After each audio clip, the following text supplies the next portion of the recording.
gracias, muchas gracias, muchas gracias. Muchas gracias, hola, hola, buenas noches, bienvenidos al programa. Yo soy Jaime Bailey y hoy es martes 29 de enero. Estamos saliendo en vivo y en directo, son las 9:00 de la noche aquí en Miami. Nos están viendo, por supuesto, en Estados Unidos y en Puerto Rico, aunque en Puerto Rico nos ven ahora no a las 10, sino a las 11 de la noche. A las 10 han lanzado un noticiero, Mega ha lanzado un noticiero en Puerto Rico a las 10, así que no se enojen conmigo nuestros televidentes de Puerto Rico, pero vamos a las 11 de la noche. En un momento voy a conversar con un brillantísimo invitado. El embajador Otto Reich vuelve esta noche al programa. Otto ha sido subsecretario de Estado, nada menos que subsecretario de Estado, y ha sido embajador en Venezuela, entre otros cargos públicos importantísimos que ha desempeñado siempre con gran solvencia Otto Reich. El programa de hoy va dedicado a varias personas. Brian Mera Correa en Cali, Héctor Román y su mujer María Nieves, y Carolina e Isabel Espejo. Gracias por vernos. Bueno, como era previsible, la dictadura de Maduro, que yo creo que tiene ahora sí los días contados y que está desmoronándose, deshaciéndose, autodestruyéndose ante nuestros ojos regocijados, no ha tenido otro reflejo que el tic del matón, la compulsión del represor, del genocida, que es amenazar al presidente constitucional Guaidó. Y entonces aparece con el rostro hinchado, mofletudo. Uno sospecharía que es una especie de poster boy del Botox, el fiscal Saab. Y hablando con dificultad, porque yo creo que tiene más Botox que saliva en la zona bucal, amenaza, inútilmente por supuesto, a Guaidó y le dice que no lo van a dejar salir del país, no necesita hacerlo tampoco, y que van a congelar sus cuentas bancarias y sus activos. Esta es la amenaza ridícula del fiscal, a sí mismo ridículo. Hemos llegado acá al TCJ para solicitar que se dicten medidas cautelares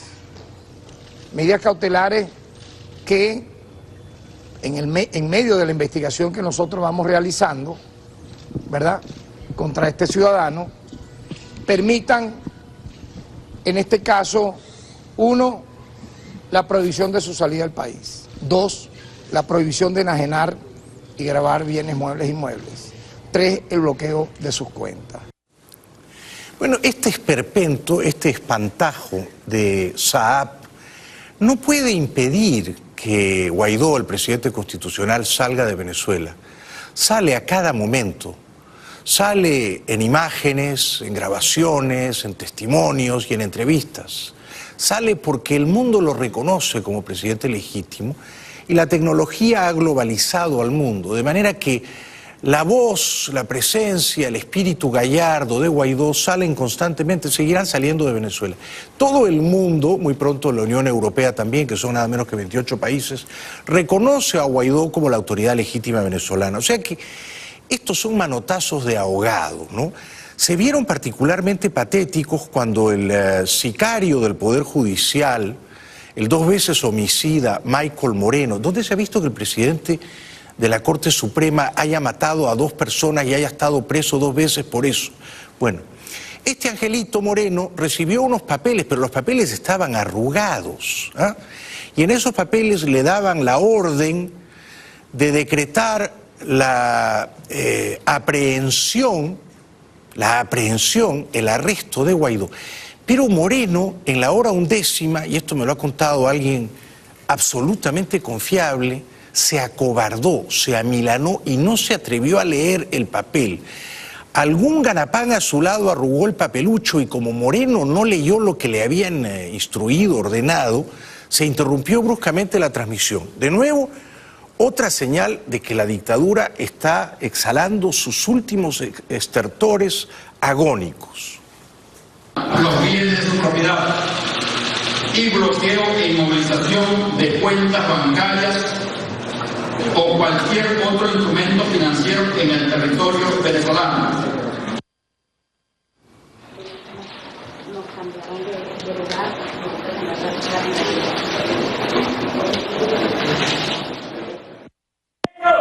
Bien, en minutos vamos a volver al Tribunal Supremo de Justicia para escuchar declaraciones del presidente del tribunal, Michael Moreno. Vamos a tener la señal en este momento, escuchemos. Y no escucharon, y no hubo señal, no se reanudó la transmisión. Alguien ordenó cortar a Moreno, y ténganse en cuenta que Moreno es una geisha de Maduro y Cabello. Pero aparentemente se amotinó y no quiso ordenar la detención de Guaidó, porque teme que si arrestan a Guaidó, Estados Unidos va a entrar militarmente. Ya los señores Pompeo y Bolton han sido clarísimos el fin de semana en decir que así como no van a permitir el uso de la fuerza contra el personal diplomático de Estados Unidos en Caracas, tampoco lo van a permitir contra Guaidó y los miembros opositores de la Asamblea Nacional. O sea que de pronto uno ve fisuras, grietas en el putrefacto corazón moral del régimen. Se mueren de miedo, están acobardados. ¿Los matones pueden tener miedo? ¿Los matones son cobardes? Vaya que sí. Yo tengo para mí que en cada matón se agazapa siempre un cobarde. El matón es un cobarde con poder, despojado de su poder o confrontado contra un poder superior. El matón, en este caso la geisha de Moreno, se empequeñece, se jibariza. Al otro lado, y en la orilla correcta de la historia, Juan Guaidó se agiganta y dice que las amenazas no lo van a amedrentar.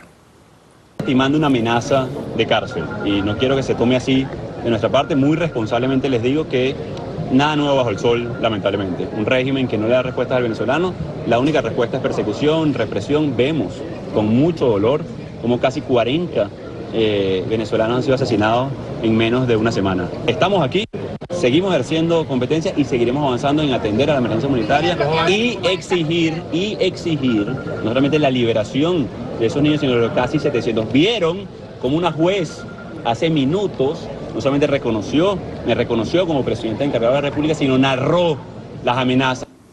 Y en un momento vamos a ver a esa jueza, que es una jueza del estado de Yaracuy de apellido Guedes. Pero antes, la mamá de Juan Guaidó está comprensiblemente orgullosa, ¿no?, de su hijo.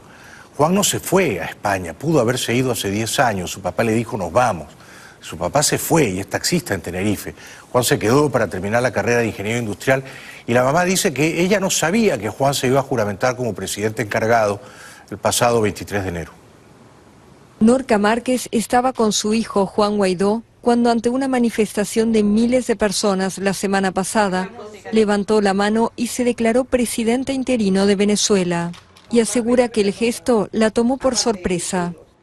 No lo sabíamos. No sabíamos que se iba a juramentar. ¿Usted estaba allí? Sí, yo estaba al lado. Estábamos la esposa y yo al lado de él, junto con todos los diputados, y nos tomó por sorpresa. En una entrevista con la France Press, Márquez cuenta que su familia ha vivido en una vorágine desde el 5 de enero, cuando Guaidó asumió la jefatura del Parlamento de mayoría opositora. Bueno, es increíble en la primera fotografía que muestra el parecido entre Guaidó de joven y Obama de joven. Increíble, increíble. Bueno, quizás son espíritus convocados a una cita crucial con la historia, ¿no? Y Guaidó de momento está a la altura de las expectativas.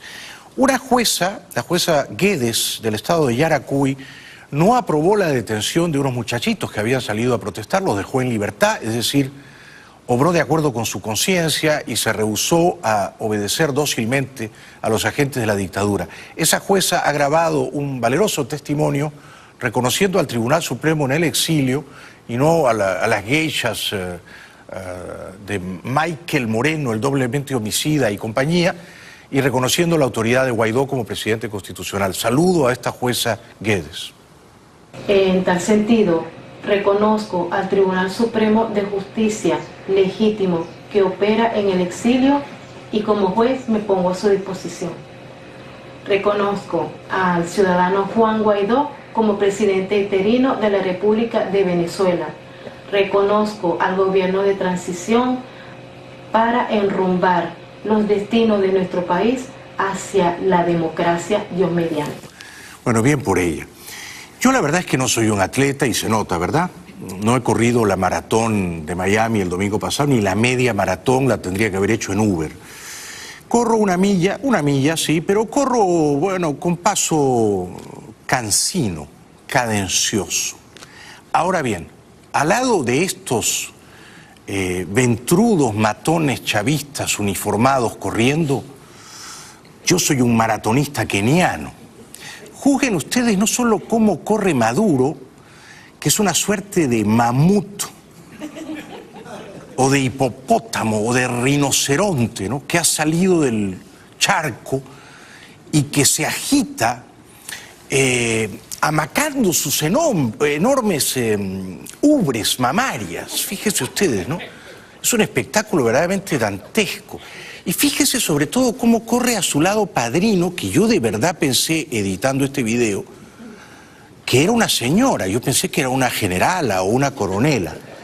Fíjese la delicadeza, la afectación con la que corre Padrino. Fíjense, por favor. El dictador analfabeto y su Mónica Lewinsky corriendo. ¿A dónde corren? Yo digo que deberían correr a la Embajada de La Habana, que está a 10 kilómetros del Palacio Miraflores, o a la de México, que está a 7 kilómetros al este, ¿no? ¿A dónde corren? Y sobre todo, ¿cuánto tiempo corrió? ¿Saben cuánta distancia corrió? 50 metros.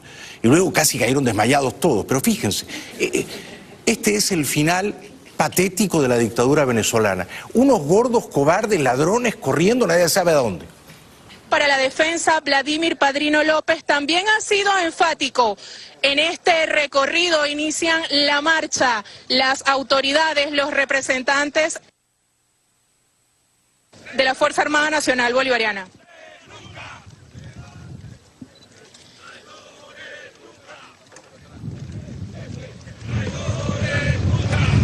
El mensaje que podemos escuchar es la consigna al mando y bajo el liderazgo del comandante en jefe de la Fuerza Armada Nacional Bolivariana. Es una cosa esperpéntica, ¿no? La agitación de todo el vasto tejido adiposo de Maduro, ¿no? Una cosa descomunal, cómo ha ensanchado su biliosa humanidad este sujeto. Y luego la manera aseñorada como corre Padrino a su lado, ¿no? Realmente uno se pregunta, ¿y por qué corren? ¿De quién corren? ¿O a dónde corren? Y sobre todo, ¿qué mensaje pretenden transmitir corriendo, ¿no? Porque supongo que lo que ellos pretenden decirle a Trump es: no te metas con nosotros, mira lo fuertes que somos, lo robustos que somos, ¿no? Somos un ejército que corre de a verdad, ¿eh? Tu ejército no puede correr así. Y entonces, si lo que quieren es intimidar a alguien, la verdad es que son un hazmerreír, ¿no? Hacen el ridículo sin advertirlo. Y luego Maduro y Padrino arengan a la tropa famélica que no ha comido hace 3 días, ¿no? Venezuela necesita una fuerza armada a la altura, al nivel de las necesidades para garantizar la integridad territorial, para garantizar la paz de la República, para garantizar la unión cívico-militar, para garantizar el ejercicio y el respeto de la Constitución, y una fuerza profesional, y un sistema de armas, y una capacidad de despliegue operativo que garantice la persuasión suficiente para que jamás el imperio norteamericano piense tocar un palmo del territorio sagrado de la patria. Bueno, la descripción que hace de los militares venezolanos es exactamente, está en las antípodas de lo que ellos son, ¿no? No son una fuerza profesional, son un partido político. Son un partido político acanallado, envilecido, al servicio de una dictadura corrupta. O sea, coludido con la dictadura corrupta, ¿no? Roban también Padrino y los generalotes. Y entonces Maduro también creo que pretende meter miedo, no sé a quién, porque es en vano, diciendo que en abril van a tener a 2000 milicianos armados listos para repeler la invasión. Y a la Milicia Nacional Bolivariana le encomiendo, general de artillería, la meta de llegar a 2 millones de milicianos y milicianas antes del 13 de abril de este año, y lograr el mayor nivel de organización de las unidades populares de defensa. Anuncio hasta el país la conformación de más de 50.000 unidades populares de defensa en todos los barrios, pueblos, ciudades y caseríos del país. Vamos, Milicia Nacional Bolivariana, a organizar la fuerza del pueblo. Pobres soldados, me dan una pena esos soldaditos, me dan una pena, porque ellos son también, por supuesto, víctimas de la dictadura incompetente y corrupta de Venezuela, ¿no? Dije mal, no eran 2.000, eran 2 millones, ¿no? Pretende Maduro tener 2 millones de milicianos. Bueno, Maduro vuelve a traspasar la barrera del ridículo, confirma que es un tonto probado y un idiota sin remedio, que su estupidez es genéticamente incurable, ¿no? Yo comentaba con el público antes de comenzar el programa que Maquiavelo recomendaba al príncipe ser temido o ser respetado. Maduro ni una cosa ni la otra, ¿no? Ni una cosa ni la otra. Nadie le tiene miedo, nadie lo respeta. Es un charlatán, un bufón, un payaso sin gracia, un dictador advenedizo, principiante, chapucero. Es una chapuza, Maduro. Una chapuza, una cosa mal hecha, contrahecha, un accidente genético, ¿no? Dicho todo eso, Maduro pretende hablar en inglés y, por supuesto, lo que hace es destrozar el inglés. Tiene una relación guerrillera, terrorista con el idioma inglés, ¿no? Y pretende mandarle un mensaje en inglés a Trump, pero de nuevo no advierte de que está haciendo el ridículo. Donald Trump, con Venezuela, no te metas. Hands off Venezuela. Donald Trump, hands off Venezuela. De inmediati. No se dice inmediati, pues. Immediately. De inmediati. Sin comentarios, ¿no? De inmediati. De inmediati. ¿Pueden creer eso? ¿No? Y luego Maduro pretende que se lo tome en serio, porque bueno, por lo menos hay dictadores serios en el mundo, ¿no?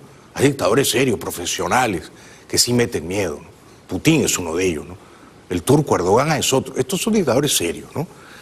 Pero, insisto, Maduro es un hazmerreír, es un espantajo, ¿no? Nadie lo toma en serio, ni siquiera su propia gente. Son ellos los que lo van a terminar expectorando del poder. Los propios militares chavistas que le han jurado lealtad eterna y sumisión absoluta y amor perpetuo, ellos son los que le van a dar una patada en el trasero al idiota de Maduro, que de nuevo mastica, ¿no? Farfulla unas palabrejas en inglés.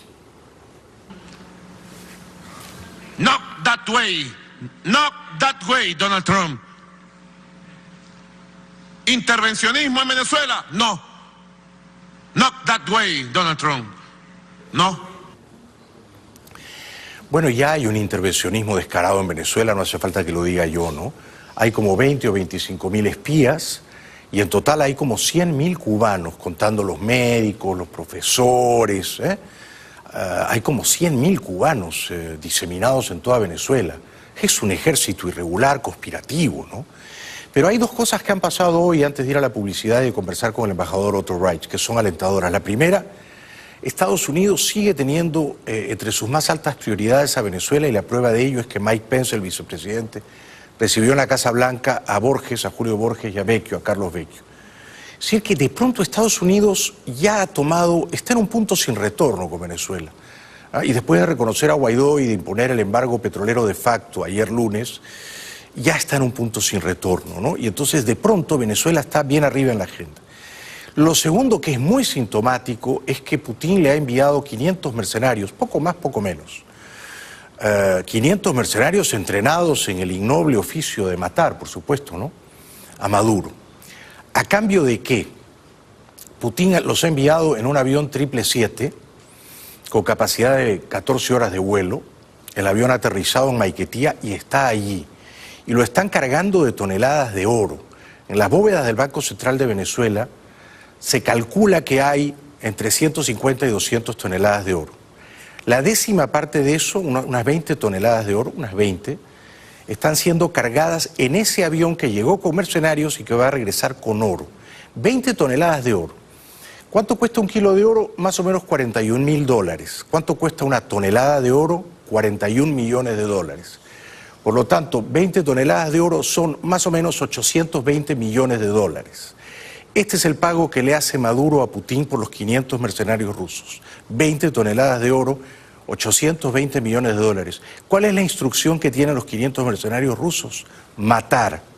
Matar a sangre fría, matar con crueldad y alevosía matar de noche y sin que haya testigos. Ya han matado así la semana pasada.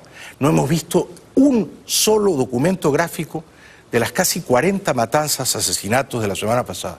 ¿Por qué no los hemos visto? Porque la orden fue maten de noche, disparen desde las motos, nadie va a grabar y si alguien graba, las redes sociales van a estar obstruidas, bloqueadas y nadie sube los videos. Eso es una diferencia sustancial comparado con las protestas callejeras de 2017, mediados. En aquella ocasión veíamos los documentos, los testimonios gráficos de las matanzas, los cuerpos tendidos en las calles, la sangre derramada. Nada de esto se ha visto ahora y la pretensión de la dictadura es escamotearlo, ocultarlo de nuestros ojos. Pero hay 500 mercenarios rusos con la orden de matar y Maduro paga con las reservas de oro del Banco Central. No se me ocurre un tráfico más inmundo que el que acaba de sellar Maduro con Putin.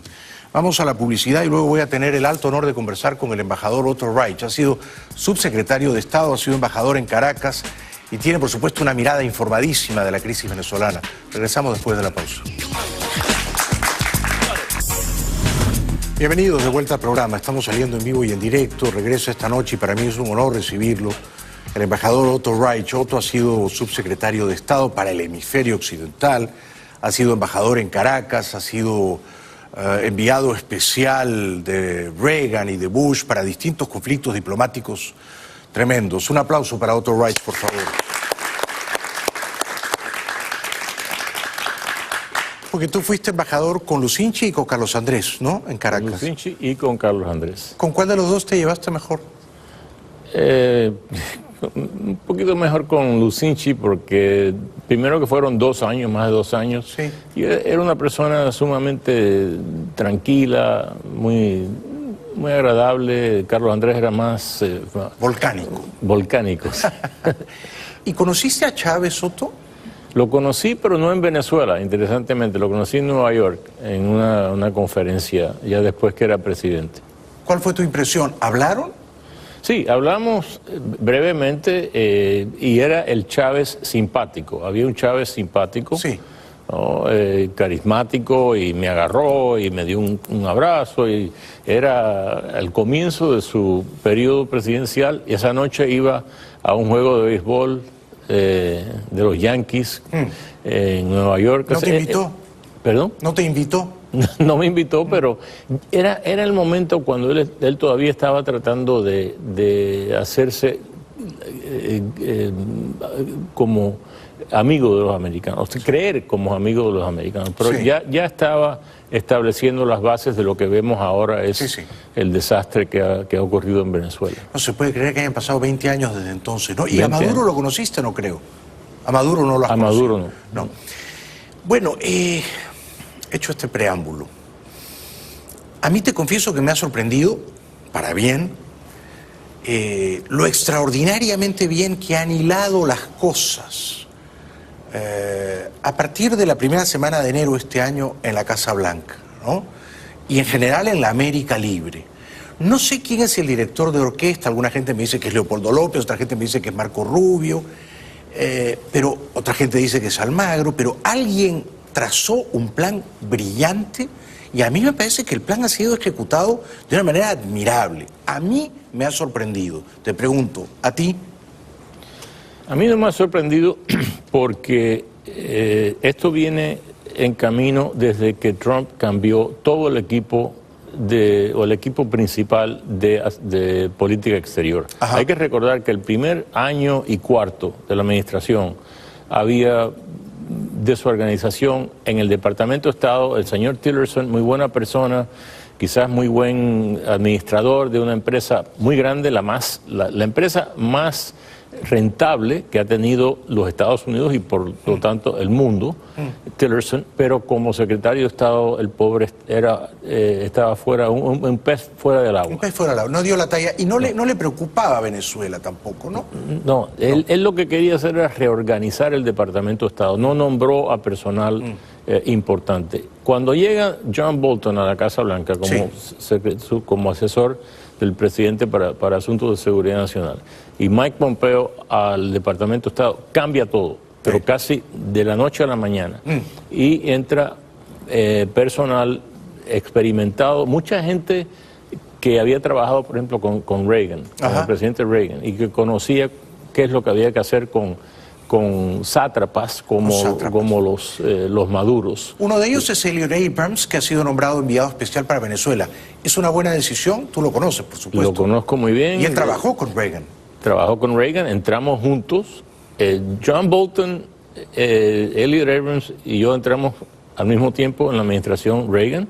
Que era el año 81, ¿verdad? 81, hemos sido amigos desde entonces, y otros que están también cooperando, que no tienen la misma fama quizás como Bolton. Me contenté muchísimo con el nombramiento de Elliot Abrams.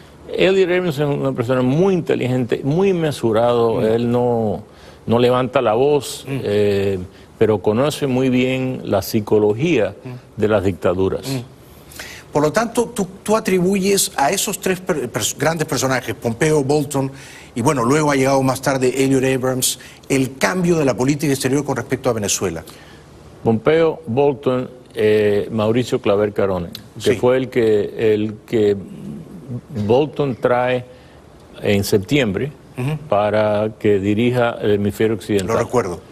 Sí, y Rubio también, ¿no? Rubio desde afuera. Desde afuera. Por supuesto. Rubio tiene mucha influencia sobre el presidente, pero en términos de trazar las políticas de adentro, de la estrategia, tiene que estar... Esas personas están trabajando literalmente 14 horas al día, o más en ciertos casos, dentro de la Casa Blanca, el Consejo de Seguridad, Departamento de Estado, Departamento de Defensa, las agencias de inteligencia, etcétera. Bueno, ¿qué te sorprendió más? ¿Que Estados Unidos reconociera a Guaidó inmediatamente después de su juramentación? E insisto, no es autoproclamación. Maduro dice que Guaidó se ha autoproclamado y por lo tanto es triste que CNN repita lo que dice Maduro. CNN no debería ser un eco, una caja de resonancia del dictador venezolano. No se ha autoproclamado, se ha juramentado con arreglo a la Constitución.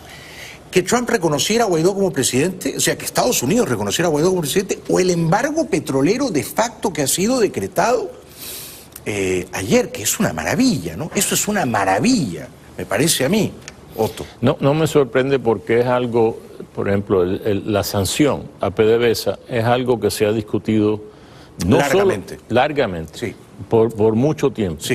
Que diferentes administraciones no han querido hacer por varias razones. Una es porque algún personal del gobierno dice, no, si hacemos eso vamos a causar más problemas humanitarios todavía. El argumento que ganó fue el que la política más humanitaria por parte de Estados Unidos es de terminar lo más rápidamente posible y pacíficamente posible con la causa de la crisis humanitaria en Venezuela, que es el gobierno de Maduro y todos sus secuaces. Es el argumento correcto el que prevaleció. Efectivamente. Por supuesto. Porque el 80% más o menos del efectivo del que disponía Maduro provenía de las refinerías de este país. Había que cortar ese suministro de dólares en efectivo. Los chinos no le dan dólares en efectivo, los rusos tampoco le dan dólares en efectivo. Maduro les debe un montón de plata, miles de millones de dólares, les pagan petróleo. Ahora, después dicen Maduro esos 500.000 barriles diarios que le vendía a Estados Unidos los va a vender a otro lado. No va a ser tan fácil. No va a ser fácil. O sea, ¿se va a quedar sin efectivo? Esa es mi pregunta. Sí, yo creo que sí. Este es un golpe sumamente fuerte para él. Ahora, el único producto de exportación que le queda a él, francamente, en el cual han estado envueltos, es narcotráfico, la droga. Y la droga les representa un gran ingreso a Maduro, a Cabello, a Tarek El Aissami, a toda esa cúpula. Pero no llega a las cantidades que llega la exportación de petróleo. Como tú bien sabes, Otto, este domingo la Unión Europea va a reconocer a Guaidó como presidente constitucional. Hoy en Santo Domingo el presidente español Pedro Sánchez ha llamado tirano a Maduro, nada menos. Y entonces mi pregunta es la siguiente. Después de ver al fiscal Saab y al sicario judicial Moreno amenazando a Guaidó, ¿tú crees que se van a atrever a arrestar a Guaidó y a meterlo en un calabozo cuando Estados Unidos les ha dicho no se les ocurra, no lo toquen? ¿Cuál es tu cálculo ahí? Sí, mira, Jaime, es difícil para mí y creo que para nosotros ponernos colocarnos dentro de la cabeza de personas como las que tú acabas de mencionar. Sí. ¿No? De todos estos dictadores y personas como Michael Moreno y Saab. Sí. Es difícil. Yo espero que ellos se den cuenta que están en una situación en la cual ellos están jugando su salida física, que pueden lograr una transición que no cueste las vidas no solo de sus compatriotas, pero quizás de ellos mismos. De ellos mismos también. De ellos, y que tomen eso en consideración. O sea, ¿tú crees que si arrestan a Guaidó, Estados Unidos tendría que usar la fuerza? Yo no quiero hacer ese tipo de predicción. Yo sí la hago. Ok, entonces, go right ahead. Pero ¿cuál es la tuya? La mía es que ese tipo de cosas no se avisa con anticipación. Claro, pero en las palabras de Bolton el fin de semana, uno podía, leyendo entre líneas, Soto, entender que Bolton le estaba diciendo a Maduro, mira, no solo no te metas con nuestro personal, no te metas con Guaidó. Guaidó es el presidente. Efectivamente, Estados Unidos, el gobierno de Estados Unidos está comprometido con la salida de Maduro. Sí. Ya no se le puede decir presidente Maduro ni el gobierno de Maduro. La salida de Maduro y toda esa pandilla. Y una transición a un gobierno provisional, elecciones verdaderamente democráticas y la reconstrucción de la Venezuela que podía haber sido hace 20 años. ¿Cuál es para ti el escenario más probable de la caída final de Maduro y su pandilla, como bien la has escrito? Es decir, ¿cómo crees que esto va a terminar? Y sobre todo, ¿cuándo? Es decir, ¿percibes en la atmósfera que esto tiene un final pronto? Yo creo que precisamente por las acciones que ha tomado Estados Unidos en las últimas semanas, que esto ha acelerado el fin de la dictadura de Maduro. Hay mucha gente que dice que no, que esto lo que va a causar es una crisis, una guerra civil. Si la guerra civil venía, de todos modos, por supuesto, puede haber sido entre el pueblo y las Fuerzas Armadas, puede haber sido dentro de las mismas Fuerzas Armadas, puede haber sido entre las familias de crimen organizado que existen en Venezuela, porque no es solamente, no es una organización de crimen organizado, son varias familias, como la mafia. ¿No? Yo creo que lo que ha hecho esto lo ha obligado, por ejemplo, a lo que tú estabas hablando del avión ruso que vino hoy a sacar oro de Venezuela. Cambio de mercenarios. A cambio de mercenarios y quizás otras cosas. Yo creo que ya se están preparando, quizás sería bueno si eso incluyera, están preparando la salida. Y se están robando lo poco que queda, lo poco que no se han robado, se lo están llevando para Rusia, o para Turquía, o para Cuba, los países que los han ayudado. Exacto. Ahora, ¿tú crees que si Maduro y su pandilla escapan, no va a ser a Cuba, va a ser a Rusia o a Turquía? Mira, una cosa muy interesante, los cubanos nunca le han dado asilo a los títeres que han puesto en el poder. Es verdad. Si los han derrotado. No sé si, quizás les han dado a personas de bajo nivel, pero no a los de alto nivel. Además que creo que considerarían gente como Maduro y Cabello y los otros que están demasiado cerca de los Estados Unidos y de Venezuela. O sea, ¿tú crees que en este momento, hoy martes 29 de enero, son las 9:38 de la noche en Miami, ¿tú crees que Maduro y Cabello, entre otros, ¿no?, tienen las valijas hechas? O sea, las maletas listas, ¿tienen un plan de escape? Yo creo que sí. Yo también. Si no tenían las maletas hechas hace una semana, creo que las están haciendo. Ahora las están haciendo, ¿no? Sí.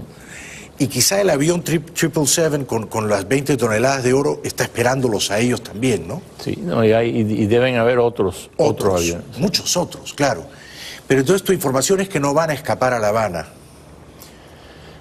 No se sabe. Acuérdate, por ejemplo, en el 2002, cuando Chávez renunció, porque renunció, estaba preparándose, estaba listo para ir a La Habana, hasta que ciertos individuos en Venezuela metieron la pata y crearon un gobierno ilegal y causaron que regresaran las fuerzas prochavistas, que estaban muy contentas que se iba Chávez, sí, pero cuando vieron lo que había ocurrido, regresaron a Chávez al poder.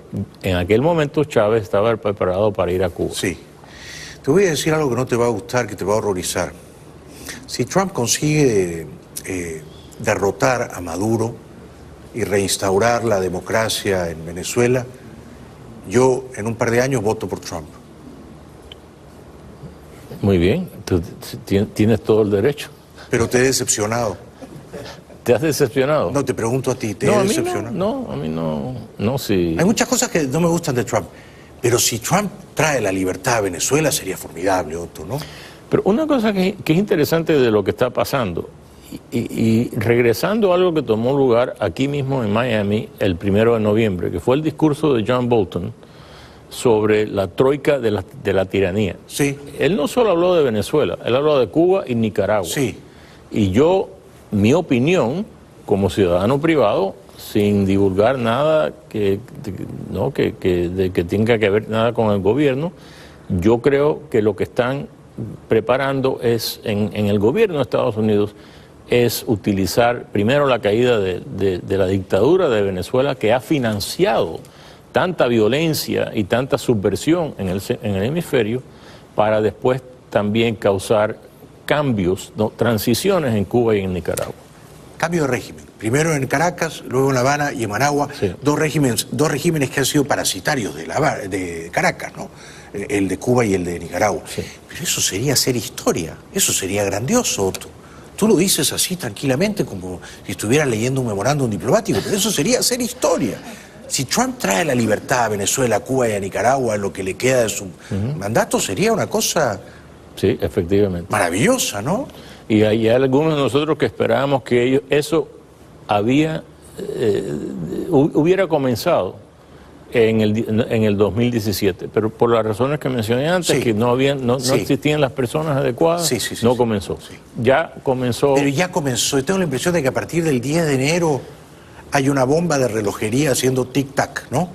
Fíjate, las sanciones contra PDVSA no solo afectan al petróleo de Venezuela, afectan a Albaniza en Nicaragua y afectan a El Salvador, porque los dos tienen negocios con PDVSA. No sabía eso. Sí. Y ahora están prohibidos de hacer transacciones ahora con PDVSA. Ya no pueden hacer negocios, claro, que sea en dólares. Claro. Y afectan los 100.000 o 120.000 barriles de gasolina y crudo ligero que Estados Unidos le vendía a la dictadura venezolana. ¿Sabías eso?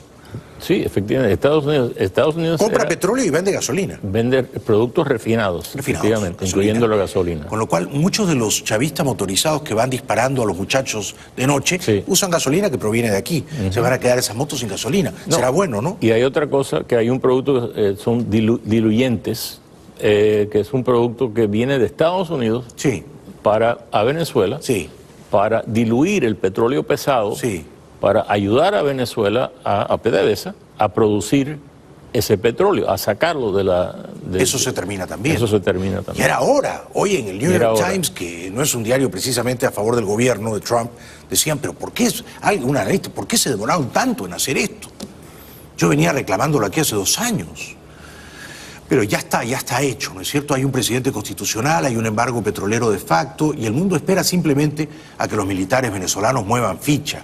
Eso va a ocurrir tarde o temprano. ¿No crees, Otto? Yo creo que sí. Yo creo que lo hemos visto en muchos otros lugares, en todo lo que era el bloque soviético, que llegó un momento en que los militares que habían servido a todas esas dictaduras pararon de servirlas, claro, en enormes cantidades. Claro. Es más, tú me preguntabas que cómo va a ocurrir ese cambio en Venezuela. En realidad nadie puede contestar esa pregunta. No. Y tú puedes ver lo que ocurrió en el bloque soviético, cuando cayeron todas esas dictaduras de Polonia a Bulgaria, a Rumanía, cayeron en diferentes maneras, casi todas al mismo tiempo, pero algunas muy pacíficamente. En Checoslovaquia murieron 3 personas, en Rumanía hubo una guerra corta, pero una guerra muy fuerte entre el ejército, al palacio de Ceausescu, entre el ejército y la policía secreta, o sea, lo que sería el Ministerio del Interior. Con lo cual hacer una predicción de exactamente cómo va a caer es imprudente. Es difícil, sí. Es imprudente. Pero yo creo que cuando los generalotes y los coroneles y en general la tropa, la soldadesca tienen hambre, entonces la lealtad, cuando un general tiene hambre y no le pagan, Maduro no va a tener plata para pagarles. Efectivamente, y tuviste a Maduro anunciando que va a crear este ejército de milicianos de 2 millones de personas. ¿Y qué van a comer? Exacto. Pues, exacto. Y los soldados, las familias de los soldados no están comiendo, no tienen medicina, no tienen electricidad, les falta el agua. Sí. El país está destrozado. Hace 20 años producían 3,5 millones de barriles al día. Sí. Hoy producen un poquito más de 1 millón. Me dicen expertos petroleros venezolanos que si siguen así, para fines de este año van a estar produciendo 500,000 barriles. Imagínate, ¿qué es lo que le vendían diariamente a Estados Unidos y ahora se terminó? O sea, que no tienen para consumo y a los interno. chinos le venden 330, 340,000 barriles diarios, pero no reciben nada. Porque a los chinos les deben 20 millones de dólares. Le deben a los chinos 60,000 millones de dólares que los chinos le dieron ya hace muchos años, pero que ahora le están pagando en petróleo. Yo seguiría contigo, Otto, pero para terminar, porque yo quiero que tú lleves una voz de optimismo, ¿no? Claro, tú eres un diplomático, tú eres un señor moderado, juicioso, lúcido, ¿no? Yo no te voy a pedir que hagas grandes predicciones, pero apocalípticas. Pero la última vez que conversamos tú y yo aquí, no estabas tan optimista. Es decir, me decías, mira, me tratabas como el profesor sabio al discípulo acalorado, díscolo. Me decías, Venezuela no está entre las prioridades, ¿no? No está entre las prioridades. Así que no te hagas ilusiones, nene. Resulta que eso cambió, ¿no? Cambió, efectivamente. O sea, hay que reconocer que ahora sí está entre las prioridades. Cambió por, no sé si mencioné un dicho en inglés, personnel is policy. O sea, el personal es la política. En este caso... No lo conocía. Sí, es lo que nosotros decimos. Todo el éxito de la política del mejor o peor presidente depende de las personas que pone en su administración a formular e implementar esa política. Si saben lo que están haciendo, la política va a funcionar. Y estos muchachos, tus amigos de toda la vida, Pompeo y Bolton y Elliot Abrams, saben lo que están haciendo, ¿no? Saben lo que están haciendo. Son unas personas, ojalá que tuvieras la oportunidad de hablar con ellos. Bueno, cuando tú quieras, yo estoy listo. ¿Los traigo? No, vamos para allá. Vamos para allá. Hay que convencerlos, hay que convencerlos. Ya la hora de la libertad está a la vuelta de la esquina. Gracias, querido Otto. Con mucho gusto. Gracias. Muchas gracias. Venezuela te necesita, eres un campeón, un gran campeón de las libertades. Otto Reich, un aplauso para él, por favor. Gracias. Y que sea hasta pronto, ¿no? Hasta pronto. Regresamos después de la pausa con las cosas destempladas que ha dicho el dictador analfabeto Maduro y más bien con las cosas tan juiciosas que con sus precoces 35 años le responde Guaidó. No se lo pierdan, ya volvemos. Bueno, bienvenidos de vuelta al programa. Estamos saliendo en vivo y en directo. Estuvo con nosotros Otto Reich. Se me ha torcido la corbata, pero qué raro que para la izquierda, porque yo, a mí en general todo se me tuerce a la derecha. Yo me corro a la derecha siempre. Raramente encuentro a alguien a mi derecha, ¿saben eso? A mi izquierda está todo el mundo, por supuesto, pero a mi derecha no veo a nadie. Está el abismo, simplemente, ¿no? Pero bueno, ha venido mucha gente de Venezuela, y a veces lo mejor del programa no es lo que ocurre en la emisión al aire, sino en las pausas comerciales, ¿no? La gente hace preguntas o comenta y es fantástico. Bueno, reanudando el hilo del programa, y lamento flagelarlos, ¿no? Pero estábamos con Maduro. Maduro se queja en tono inflamado y posando como víctima de que Estados Unidos le ha robado Citgo. No, Estados Unidos lo que ha hecho simplemente es congelar la entrada, la infusión, era casi una transfusión sanguínea, de 25 a 30 millones de dólares diarios que entraban por compra de petróleo de las refinerías de Estados Unidos, entre ellas Citgo, a Venezuela. 30 millones de dólares diarios es mucho dinero, son casi 1.000 millones de dólares al mes. Entonces, Maduro deja de recibir a partir de esta semana 1.000 millones de dólares al mes, que antes eran una fina cortesía de Estados Unidos, y esto le duele. Con esta medida se pretende robarnos la empresa Citgo a todos los venezolanos y venezolanas. Alerta, Venezuela. Los Estados Unidos hoy ha decidido transitar el camino de robarle la empresa Citgo a Venezuela. Y es un camino ilegal. Ya he dado las instrucciones precisas al presidente de PDVSA, dueño de Citgo, de iniciar las acciones políticas, legales, ante tribunales estadounidenses y del mundo, para defender la propiedad y la riqueza de Citgo. Es un chiste Maduro, ¿no? Porque lo que no tenía sentido... Primero, Estados Unidos bien puede vivir sin el petróleo de Venezuela. Esto no va a crear ninguna convulsión, ¿eh? El petróleo de Venezuela, esos 500.000 barriles que compraba Estados Unidos diariamente, equivalen más o menos al 3% de la demanda interna. Luego, Estados Unidos nada en petróleo, nunca tuvo reservas petroleras más vastas que las de ahora, más cuantiosas que las de ahora. Por lo tanto, Estados Unidos no necesitaba esos 500.000 barriles diarios, pero Maduro sí necesitaba esos 30 millones de dólares diarios. Con esa plata pagaba a la tropa represora, a los generales corruptos. Esto se le terminó. Me sigue doliendo que muchos medios periodísticos serios, entre ellos CNN, digan exactamente lo que dice Maduro, que Guaidó se ha autoproclamado como si fuera un loquito, estrafalario, ¿no? Como si hubiera tenido un exabrupto egomaníaco presidente de Venezuela. Y todas estas medidas las hace pedidas y amparadas por el diputado Guaidó, que se ha autoproclamado inconstitucionalmente jefe de Estado venezolano. Él ha promovido estas medidas, él avala estas medidas. Desde PDVSA, todas las medidas legales, políticas, operativas, técnicas, comerciales, para defender los intereses de Venezuela en los Estados Unidos y en nuestra propia patria. Téngase en cuenta que PDVSA estaba produciendo menos de 1 millón de barriles diarios, la mitad se los vendía a Estados Unidos, eso se terminó, y más o menos la tercera parte, 330.000, se los vendía a China, se los va a tener que seguir dando a China. No se los vende porque China ya pagó por adelantado, con lo cual PDVSA se queda sin cash, con lo cual Maduro se queda sin caja chica. La única plata en efectivo que le va a entrar es la proveniente del narcotráfico, pero es un dinero marginal comparado con el que recibía de las refinerías de Estados Unidos. Maduro ataca, insulta a Bolton, al embajador John Bolton, alto asesor de seguridad nacional del presidente. Se ve que Maduro está asustado. Yo lo veo así al menos. Hoy declaró John Bolton, su mirada, su voz, el labio abajo le tiembla por desesperación y por odio. Él quiere un desenlace militar en Venezuela, quiere un golpe de Estado y lo pide abiertamente. ¿Cuándo? En las relaciones internacionales esto había pasado. Es más, le digo que en el siglo XX, en América Latina se dieron más de 100 golpes de Estado. Y nunca un golpe de Estado fue llamado abiertamente desde Washington.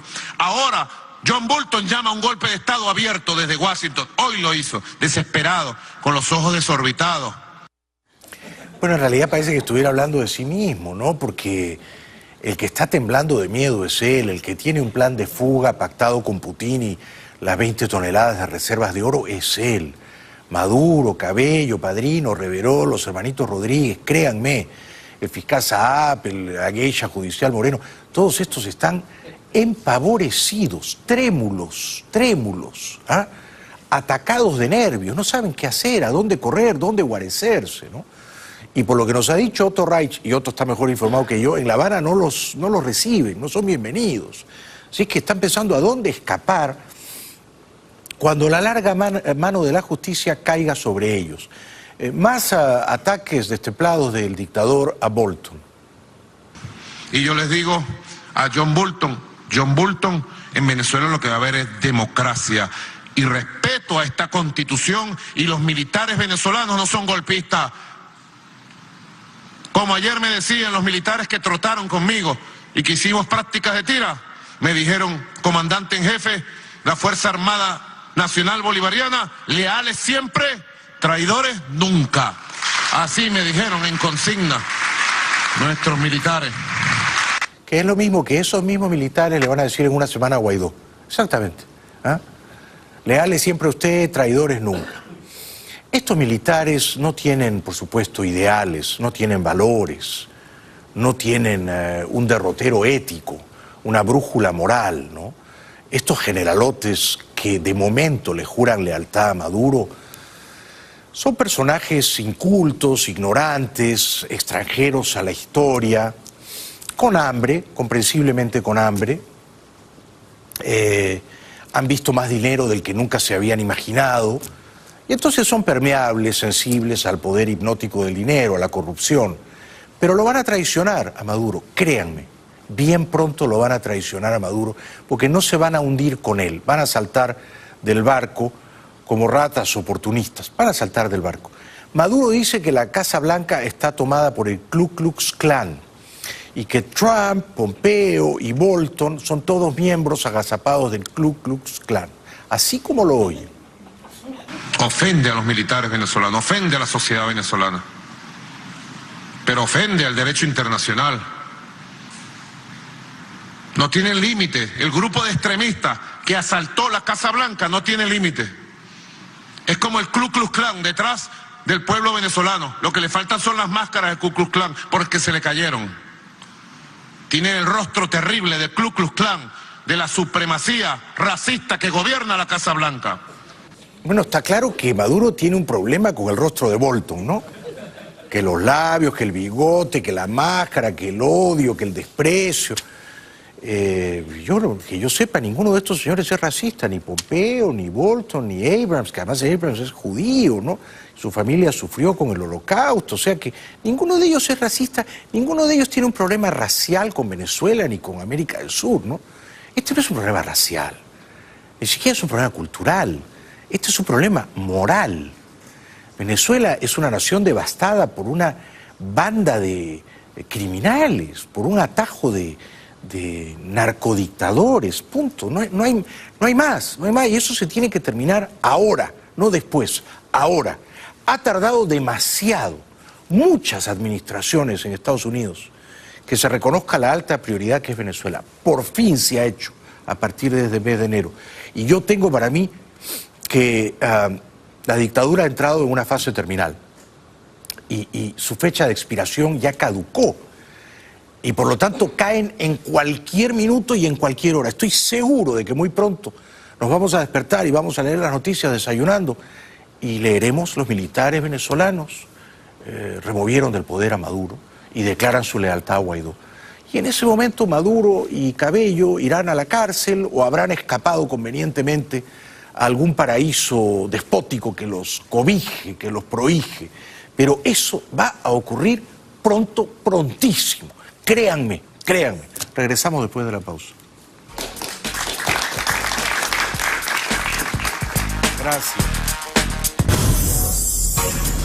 Bueno, bienvenidos de vuelta al programa. Generalmente el público está mejor informado que yo y esta noche no es una excepción porque un señor se acerca a mí, me enseña su teléfono móvil y me confirma la versión que me habían dado, y es que no solo Michael Moreno no quiso ordenar hoy el arresto de Guaidó y por eso lo sacaron bruscamente del aire de la televisión chavista, sino otro magistrado supremo, Daniel Antonio Mojica Monsalvo, también se rehusó a aprobar las medidas cautelares contra Guaidó y la orden de detención contra él. O sea que los propios geishas judiciales de Maduro empiezan a amotinarse, ¿no?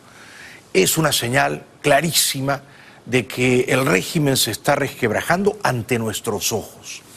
Mike Pompeo concedió una entrevista a NTN 24 y en ella confirmó el solo hecho de que le dé una entrevista a este canal periodístico colombiano y hable de Venezuela, al mismo tiempo que Pence está reunido con Vecchio y con Borges, confirma que la administración está pensando en Venezuela.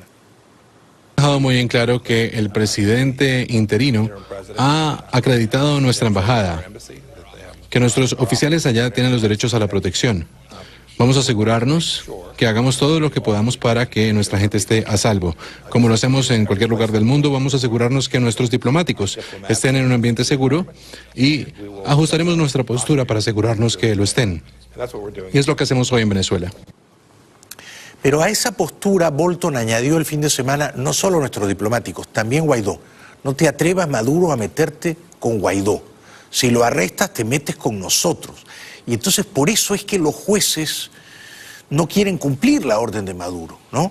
Esto es otro momento de Pompeo con NTN 24 hoy.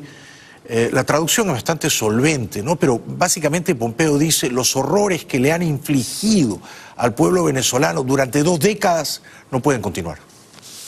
Estados Unidos está trabajando de manera diligente para asegurarse que las voces del pueblo venezolano sean escuchadas y que tengan una democracia a la cual tienen derecho, que hayan elecciones libres y justas, que los horrores que han sido infligidos al pueblo venezolano se detengan. Eso es lo que el expresidente Maduro ha hecho. Ha puesto al pueblo venezolano en una de las peores crisis humanitarias en mucho tiempo. Ha causado una gran migración, más de 3 millones de personas han huido, principalmente a Colombia y a otros países de la región, y las condiciones devastadoras que existen en Venezuela son un resultado directo del régimen corrupto de Maduro. Muy bien dicho. Bueno, el socialista Pedro Sánchez, presidente del gobierno de España, no quiso reconocer a Guaidó la semana pasada, pero lo va a reconocer el próximo domingo. Él y toda la Unión Europea, lo que no es poco decir, ¿no? Van a reconocer que hay en Venezuela un presidente constitucional, es el señor Guaidó. El señor Guaidó puede nombrar embajadores en las 28 naciones de Europa, como ha hecho hoy la Asamblea Nacional en buena parte de los países de América. Dicho esto, Pedro Sánchez llegó hoy a Santo Domingo de camino a México, y en Santo Domingo, en una reunión de la Internacional Socialista, no solo habló de Venezuela y llamó tirano a Maduro, como vamos a ver en un momentito, pero envió un mensaje muy poderoso a la satrapía bananera de Nicaragua.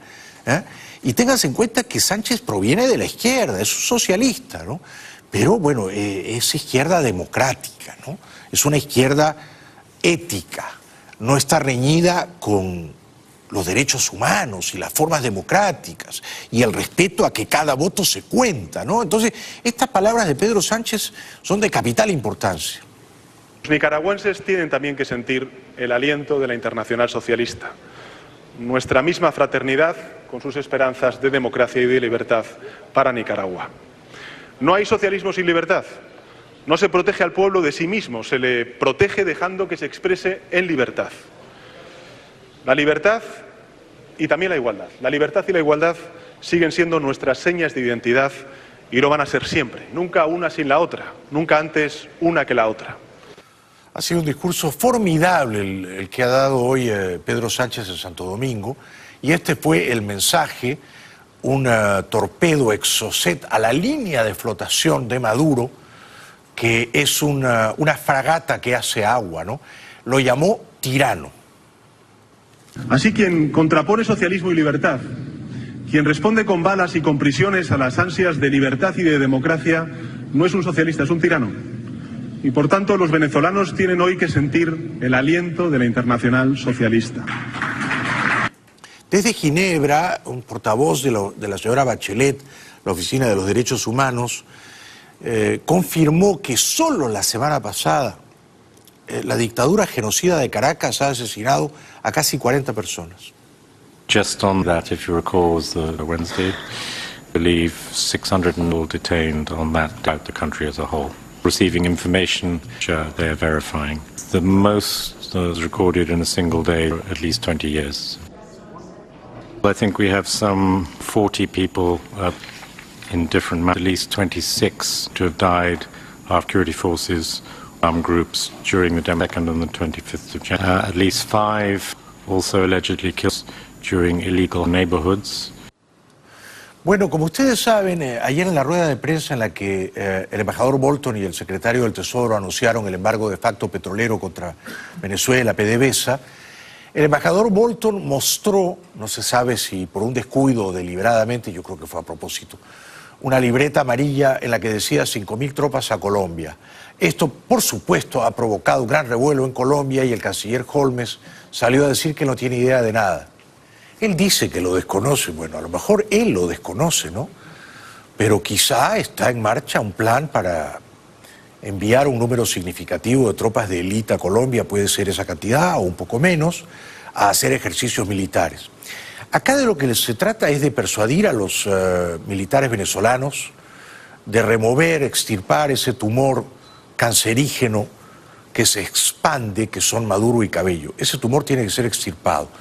Para que eso ocurra, hay que meterles un poquito de miedo, ¿no?, a los militares venezolanos. Quiero decir, hay que transmitirles el mensaje de que si actúan, la justicia probablemente será benevolente luego con ellos y recibirán algún tipo de trato complaciente o como colaboradores eficaces, digamos, ¿no? Pero si no actúan, habrá unas consecuencias también. El canciller Holmes dice que eso no va a ocurrir, pero yo le creo más a Bolton que a él. Lo fundamental es señalar que el episodio de una fotografía en la que aparece el señor John Bolton con un cuaderno de notas, en la que se menciona a Colombia, la razón y el alcance es desconocido por Colombia. La medida más efectiva es el reclamo internacional para que se preserve la vida e integridad de Juan Guaidó, y ya hay una decisión de la Comisión Interamericana de Derechos Humanos que dio lugar a que en este momento existan medidas cautelares en favor de la integridad y la vida de Juan Guaidó. Y usted dirá que esto es una coincidencia. Yo diría que en política no hay casualidades. Un alto general del Comando Sur está de visita en Bogotá. Y el ministro de Defensa de Colombia, el señor Botero, dice que es solo un accidente, un problema de agenda. Es una coincidencia simplemente. El ministro Guillermo Botero aclaró los alcances de la visita al país del general Mark Stemer, comandante del Ejército Sur de Estados Unidos, y negó que vaya a revisar con él asuntos relacionados con la frontera. Es un puro fenómeno de coincidencia, ha podido ocurrir una semana antes o 15 días después. Estaba programada para esta fecha, no hay absolutamente ahí nada excepcional. Vuelvo y le reitero, aquí vino el almirante Tidd. El almirante Tidd fue reemplazado por el almirante Fowler. Aquí también estuvo. Esta es una visita rutinaria, como han ocurrido tantas y como nosotros visitamos frecuentemente el Comando Sur de los Estados Unidos. Yo con todo cariño no le creo. Regresamos después de la pausa.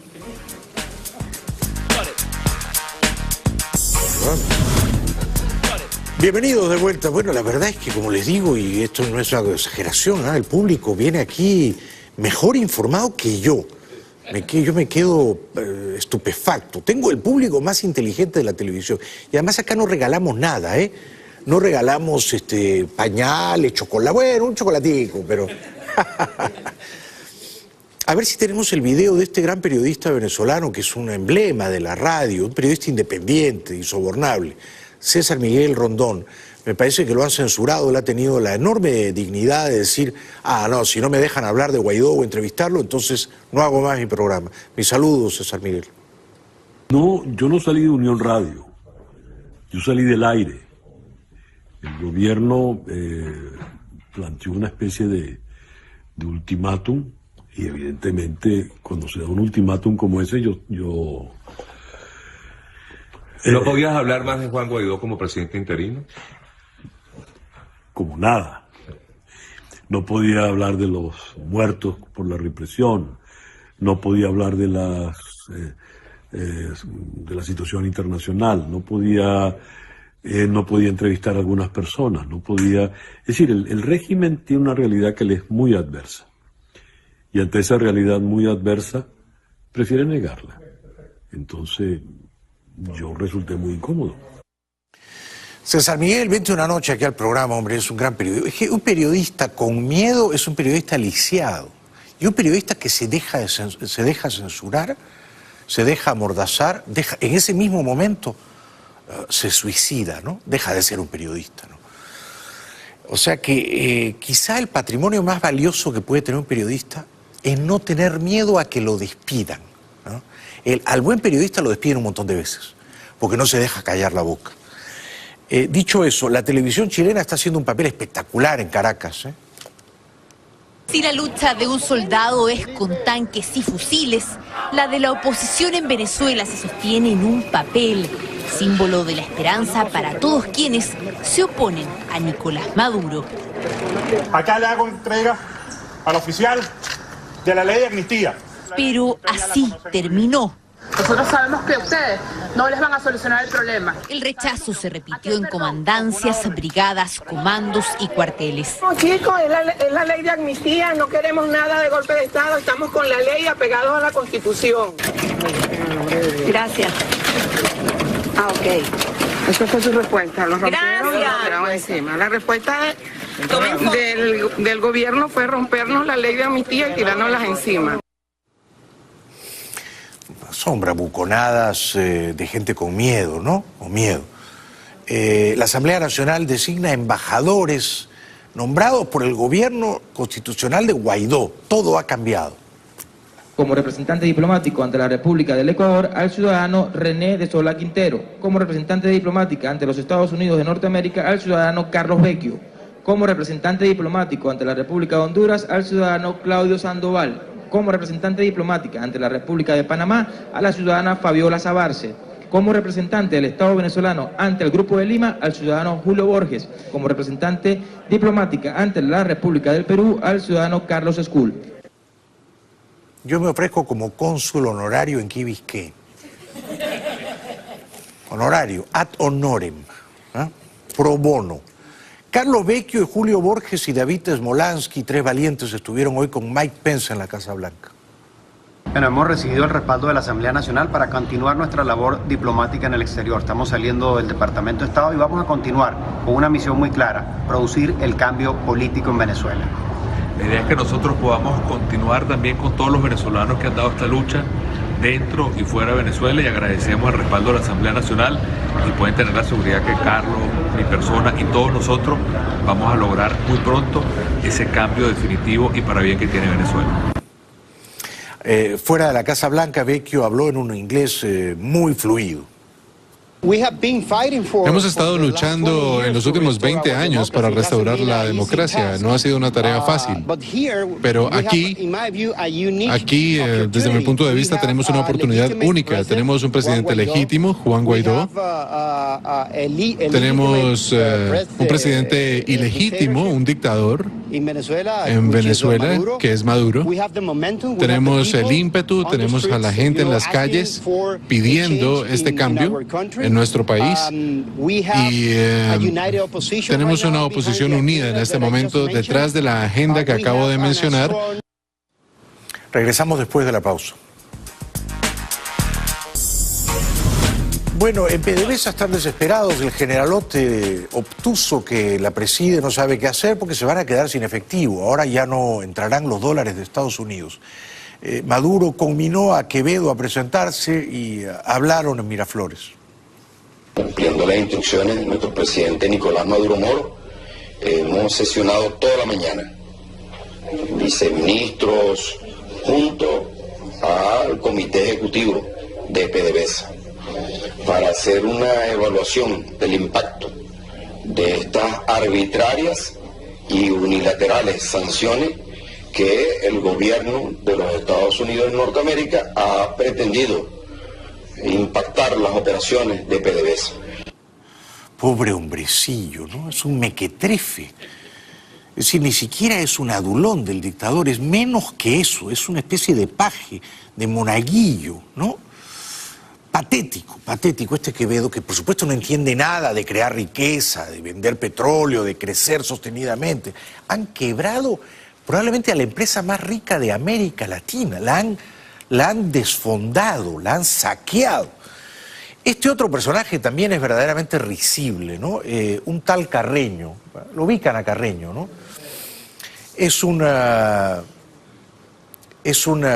repugnante aplaudidor de los crímenes de Maduro y Cabello, y corrió a Globovisión a culpar al bloqueo del imperio de todos los males en la Venezuela chavista. El responsable de los males es el bloqueo. Levanten el bloqueo contra la patria, descongelen las cuentas, permitan a Venezuela vivir en libertad, que haga sus transacciones con su riqueza, con sus negocios, que vengan los inversionistas. ¿Por qué tienen que estar presionando? ¿Por qué a los empresarios mexicanos que traían las cajas clap? No se puede hacer un los empresarios mexicanos que traían la caja, escúchame, los empresarios mexicanos que traían la caja clap, las 15 empresas, ¿tú sabes qué pasó? Les abrieron un juicio en México. Porque el CLAP no tiene productos nacionales, por ejemplo, si hay empresas en manos del Estado. Es que la materia prima ni siquiera permite que llegue. Bueno, en fin, el descaro, el cinismo, la desfachatez, ¿no? Esta gente va a pasar a la historia cuando caiga la dictadura, y va a ocurrir pronto, va a pasar a la historia como bueno, como infames, ¿no? Infames, sinvergüenzas, ¿no? Abyectos, ruines personajes. Sus familiares, sus hijos y nietos van a tener vergüenza de llevar esos apellidos, Quevedo, Carreño y tantos otros. El foro penal presidido por mi amigo Alfredo Ramero, ¿no entra? Bueno, no tenemos tiempo. Pero han contado a 35 muertos identificados la semana pasada. Ya regresamos después de la pausa. Perdonen que estoy corriendo. Muchas gracias de corazón por acompañarnos. La sintonía no para de crecer y estoy profundamente agradecido a ustedes y a este público maravilloso que nos ha acompañado aquí esta noche en el estudio. No pierdan la fe, lo mejor está por venir. Los esperamos mañana. Gracias, buenas noches.